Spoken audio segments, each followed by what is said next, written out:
మనకి సైట్ ఇక్కడ పొలం కనిపిస్తుంది కదా, అక్కడ పొలం గ్రీనర్ ఉంది కదా, ఆ పొలం అక్కడి నుంచి వెళ్ళి ఇదంతా మనకి పానది రోడ్ ఫేసింగ్. అక్కడ నుండి మనకి ఆడ ఎదురుగా పొలం కనిపిస్తుంది కదా, అక్కడ దాకా కొంచెం చీకటి అయింది, అందుకే ఇట్లా డార్క్ కనిపిస్తుంది. ఇదంతా మన పానది రోడ్ ఫేసింగ్ తోటి ఇది వస్తుంది మన సైట్.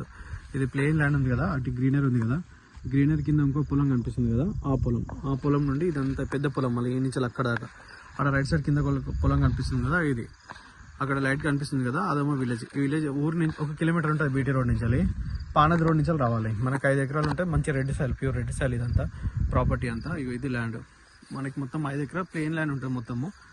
అటు లెఫ్ట్ సైడ్ అటు సైడ్ ఏమో మనకి ఫారెస్ట్ డిపార్ట్మెంట్, ఇది అంటే అడవి ఉంటుంది అటు రైట్ సైడ్. ఇటు సైడ్ అంతా మనకి కల్టివేషన్ ల్యాండ్. అటు ఎదురుగా కనిపిస్తున్నాయి కదా పొలాలు, అవన్నీ పొలాలే. అది చెరువు కాదు, మొత్తం నాటేయడానికి దున్నడానికి పొలాలు చేసారు, అదంతా పొలాలు. ఇక్కడ నుంచి అంతా పొలాలు అగ్రికల్చర్ కనిపిస్తుంది. ఇది రెడ్ సాయిల్, మొత్తం పొలం మచ్చగట్టి ఉంటుంది, మొత్తం 5 ఎకరాలు. అక్కడ నుండి ఇక్కడ దాకా మనకి పానది ఫేసింగ్ ఉంటుంది, అంతా రోడ్డు సాఫ్ చేసుకోవాలి. ఇది ప్రాపర్టీ. బీటీ రోడ్ నుంచి జస్ట్ మనకు 1 కిలోమీటర్ ఉంటుంది.